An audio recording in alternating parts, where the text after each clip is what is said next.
Good day mga kagulong kalapatids. And today, it's another video na naman tayo. Abangan natin mga kalapatids. So, 7 toss ng mga barata birds natin mga kalapatids. 120 km. So, na-release yung ibon natin ng 6:55. So, ang abangan natin is 8:35 sa speed na 1-2.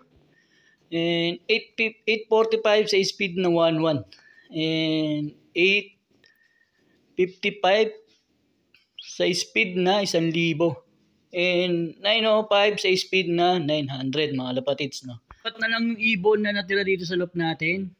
Dalawang stockbird na breeder na hen and si grizzle na naserga ng nakaraan at yung checkered white plate natin na hindi na natin sinasama sa training kasi nagkasakit at hindi pa nakaka-recover mga lapatids.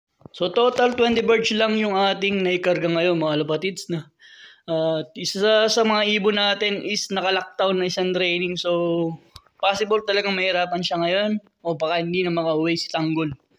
So, yung siga-siga laging sa labas tumitira. So, sinama natin siya ngayon. Sinubukan natin siya kung kakayanin niya ng malaking laktaw. So, 50 km yung laktaw sa last toss niya. So, sana makauwi pa rin siya. So, maganda naman yung araw ngayon. Maganda yung panahon. Maliwalas.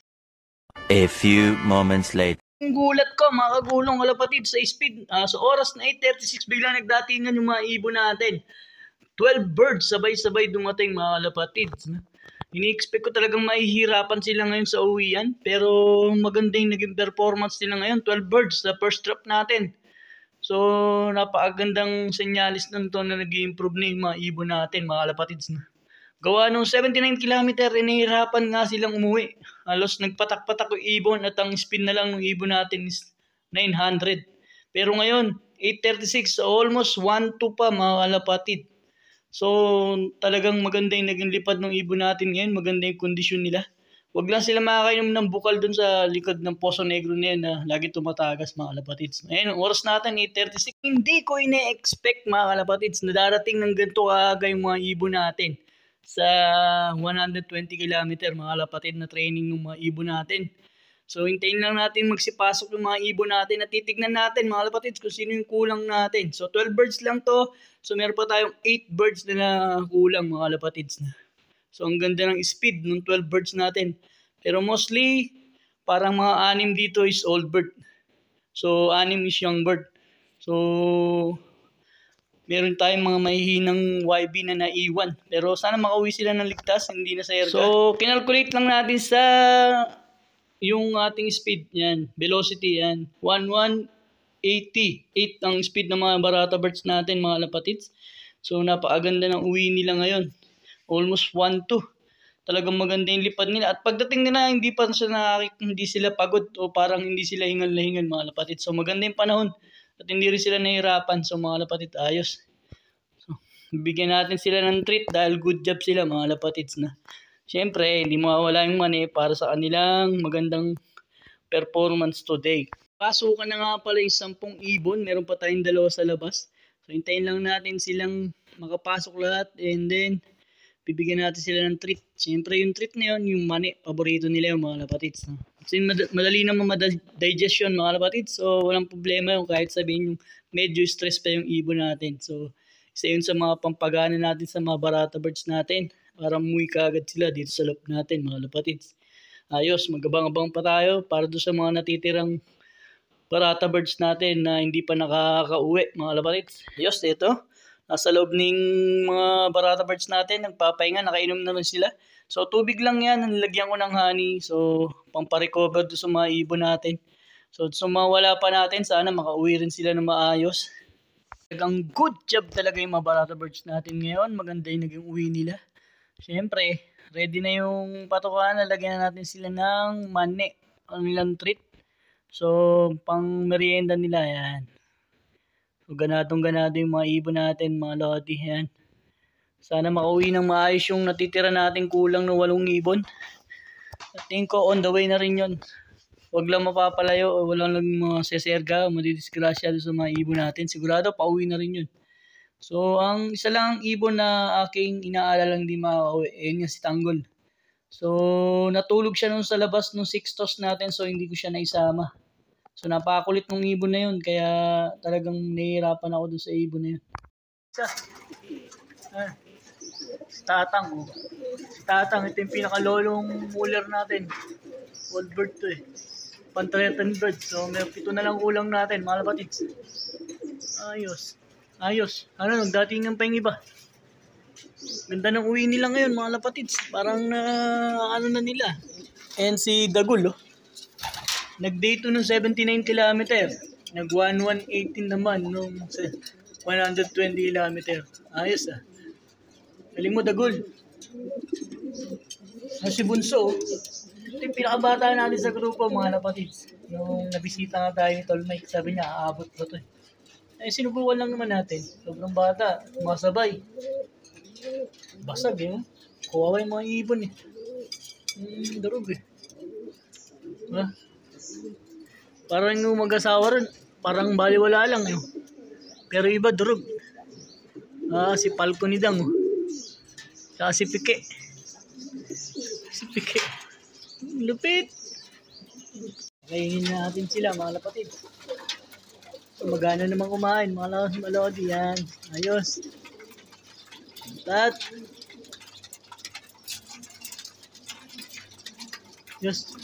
Ayos. Ayos. 53 na mga lodi. Minutes na lang, bababa na ng 900 yung speed. So, kulang pa tayo ng 7. Sana makauwi ng ligtas yung mga ibon natin. Iwan si Kalapato. Ang ano po ito si Kalapato. Sa mga paborito nating ibon. A few moments later. Ito yung third na ibon ni Toldang. Yan. So, yan. Arating na siya. So, 14 birds na tayo. 858. So, 900 yung speed. So, 6 na lang. Mga lapatid yung kulang natin. A few moments later. Trisel. Ayos. Yan pa. Meron pa isa. Yun. Yung gabi coop natin na ano. Inbreed. Yan. Ayos. Pasok. Oh, 4 na lang yung kulang natin. Yan na.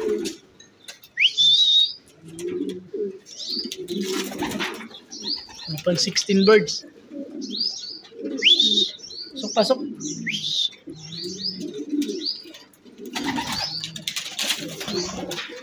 922. So, mababa na yung speed nila, mga lapatid. Na baka cut off na nga ito, mga to. Tignan natin sa velocity. Release 655. Arrival 922. Distance 120. Yan, 800 na lang yung speed nila, mga lapatids. Yan.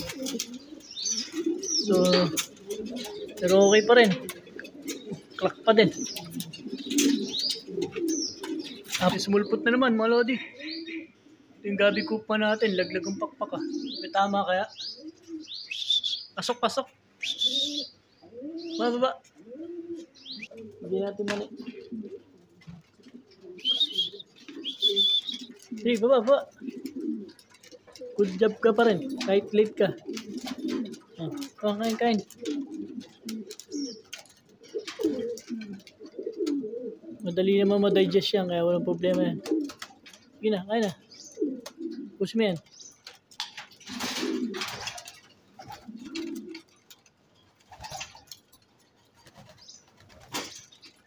Pasok na. Ayos, nakainom na siya. So, tubig lang yan na may honey. Para makarecover yung ibon natin. Hindi naman siya laspag. Napalayo lang siguro to. May wala sa grupo. Ayun yung brown. Kiling na, Johnson. Ayos. Pasok. Mali. Dali. Good job. Kahit late. Hindi ka na. So, isa rin to sa pinakabata nating ibon. So, bala ko sana yan gawing stock bird na lang kasi matanda na yung tatay niya. And, ilalaro na lang din natin. So, 2 na lang yung kulang natin, mga lodi, si Kalapato at si Tanggol. Tingin ko si Tanggol, hindi na makakauwi yun. Kasi malayo yung agwat ng last toss niya. Kasi nung last toss natin, hindi siya nakasabay. Kasi natulog sa labas. So, last toss nun is 79 kilometer, 60 kilometer, parang mga ganun. Then, 79, hindi siya nakasama. Then, tinalo ng 120. Ayan. Sigurado di makauwi yun. So, sana si Kalapati na lang makauwi. Hindi siya na serga, malods. Yan. Dalawa na lang. Kompleto na yung ating mga warriors. So, update ko kayo mamaya. A few moments later. Update tayo, mga Lapatids. Kulang tayo ng isa. Si Tanggol nga, mga Lapatids. Nag-skip kasi ng isang training yun. Yung 79 km, hindi natin siya na itos. So, alas 50 km yung tinalon ng kanyang training. Si Kalapato dumating yan. So, late lang siya. So, update ko na lang siya sa mga video kung makakauwi pa sa Tanggol. So, okay naman yung mga ibon natin. Hanggang dito na lang. Bye!